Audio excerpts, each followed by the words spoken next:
Olá, tudo bem? Eu sou o pastor Jefferson Debus, pastor da Céu do Redentor de Carazinho, Rio Grande do Sul, e te convido para juntos continuarmos a estudar o segundo artigo do Credo Apostólico, o qual fala de Jesus Cristo e da redenção da humanidade.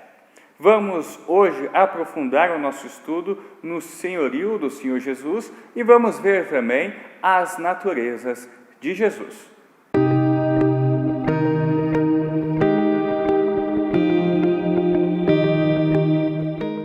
Jesus, como Rei, é Senhor. E com o título Senhor, Jesus é identificado com Yahweh, o Deus encarnado. Você se lembra de Yahweh? Nós estudamos no segundo mandamento. Ter um Senhor significa que nós pertencemos a esta outra pessoa, a este outro ser.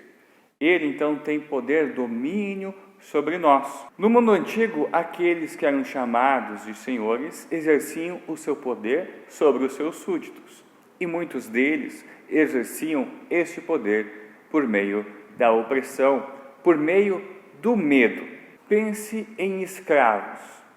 Eles então não têm domínio sobre a sua própria vida. Eles pertencem, são mercadorias de outras pessoas, que então os compraram para fazer deles o que bem entendem. Esse foi o caso dos filhos de Israel no seu tempo de escravidão no Egito. No Novo Testamento, o pecado, a morte e o diabo também são descritos como senhores, como o nosso Senhor Jesus Cristo nos ensina em João 8,34. Jesus disse a eles: eu afirmo a vocês que isto é verdade. Quem peca é escravo do pecado. E onde o pecado é senhor, a morte reina, como nós podemos ver em Romanos, capítulo 5, versículo 12. O pecado entrou no mundo por meio de um só homem, e o seu pecado trouxe consigo a morte. Como resultado, a morte se espalhou por toda a raça humana, porque todos pecaram.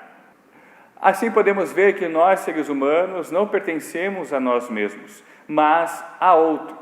Existe um Senhor sobre nós. Então aquele discurso, meu corpo, minhas regras, da minha vida eu faço aquilo que eu bem entender, não é verdade.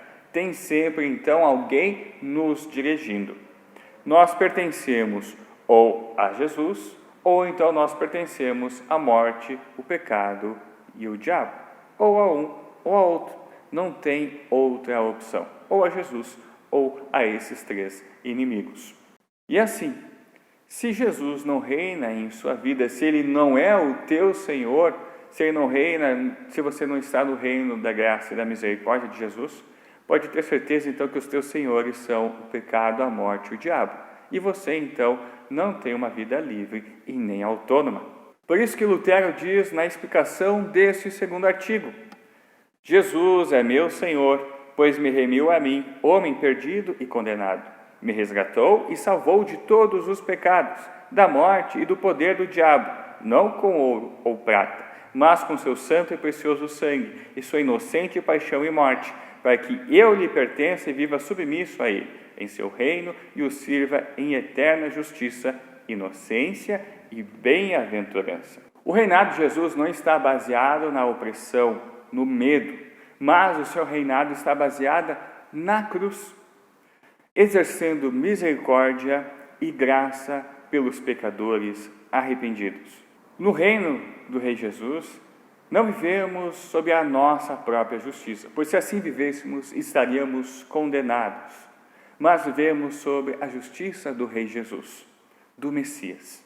E essa justiça nós não podemos alcançá-la, cumpri-la por nossas próprias forças, com as nossas próprias capacidades, mas ela nos é dada de graça, gratuitamente, por meio da fé. E essa justiça nos faz viver em inocência. Mas o que quer dizer essa inocência que Lutero nos disse ali no final da explicação desse artigo? Inocência não quer dizer que não pecamos mais, que somos inocentes de uma forma que não temos nenhum pecado. Não, nós, infelizmente, pecamos, e diariamente. Mas ao confiarmos no nosso Rei Jesus, ao confessarmos os nossos pecados e nos entregarmos a Ele, ao seu domínio, então os nossos pecados são perdoados por meio do sangue do Rei Jesus. E assim, então, os pecados não são mais colocados em nossa conta, mas foram perdoados, foram apagados. E por isso somos tornados inocentes por Cristo, em Cristo Jesus. E assim, perdoados dos nossos pecados, inocentados em Cristo, nós não estamos mais sob o senhorio do pecado, da morte e do diabo. Mas quem reina sobre nós é o Deus encarnado, Cristo Jesus. Assim podemos ver que o reino do Rei Jesus é bem diferente dos outros reinos que existem neste mundo. Pois se Jesus queria ser um rei, tal como os outros reis que já existiram ou que existem, ele teria nascido em um palácio, não em uma estrebaria. Quem teria vindo louvar, glorificar a ele no dia do seu nascimento, teriam sido, então, grandes autoridades, ou então os sacerdotes Anás e Caifás. Mas quem é que veio? Vieram anjos, santos anjos de Deus, mostrando então que o seu reino é um reino celestial, um reino diferente de todos aqueles que nós já podemos ver aqui neste mundo. É um reino diferente, que não vem oprimir, mas vem resgatar e salvar o pecador e dar aquilo que nenhum outro reino pode dar também, a vida eterna, o perdão dos pecados e a vida eterna. E os anjos vindo anunciar, celebrar o nascimento de Jesus, demonstram que esse rei possui um reino, então, que nenhum ser humano, nenhum imperador romano, nenhum Herodes ou qualquer outra pessoa tem direito de governar. Mas sobre este reino, o próprio Deus é Rei e Senhor, e no qual só existem anjos e pessoas santas, pessoas que são tornadas santas por meio do Rei. Por isso que Jesus também expulsou a multidão e os seus discípulos, depois da multiplicação dos pães e peixes, como nós podemos ver no Evangelho de João, capítulo 6, versículos 14 a 15. Os que viram esse milagre de Jesus disseram: de fato, este é o profeta que devia vir ao mundo. Jesus ficou sabendo que queriam levá-lo à força para o fazerem rei, então voltou sozinho para o monte. Esse Senhor Jesus Cristo, ele é verdadeiro Deus e por isso ele possui todas as qualidades de Deus. Por isso que ele é então onisciente, sabe de todas as coisas, como nós podemos ver em João 21, 17.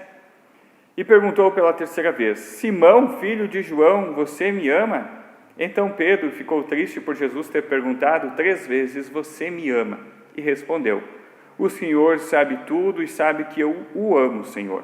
E Jesus ordenou: tome conta das minhas ovelhas. Jesus é eterno e imutável, ou seja, ele não está preso ao tempo, ele não sofre com o tempo.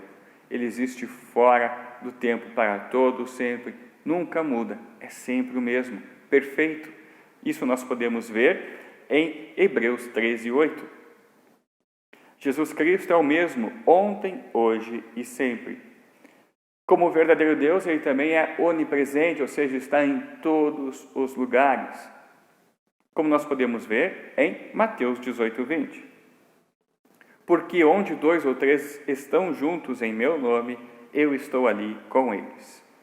Ele também é onipotente, ou seja, tem todo o poder, como nós vemos em Mateus 28, 18. Então Jesus chegou perto deles e disse: Deus me deu todo o poder no céu e na terra. E por ser todo-poderoso, ele tem então o poder para perdoar pecados, como nós vemos em Mateus 9, 6. Pois vou mostrar a vocês que eu, o Filho do Homem, tenho poder na terra para perdoar pecados. Então disse ao paralítico: levante-se, pegue a sua cama e vá para casa. Jesus afirmou ser o grande eu sou, como nós vemos em João 8, 58. Eu afirmo a vocês que isto é verdade. Antes de Abraão nascer, eu sou, respondeu Jesus. E como nós já falamos no estudo hoje, nós já vimos Deus se apresentar como o Eu Sou. Ele fez isso com Moisés, quando o enviou para libertar os israelitas. Como nós podemos ver lá em Êxodo 3,14.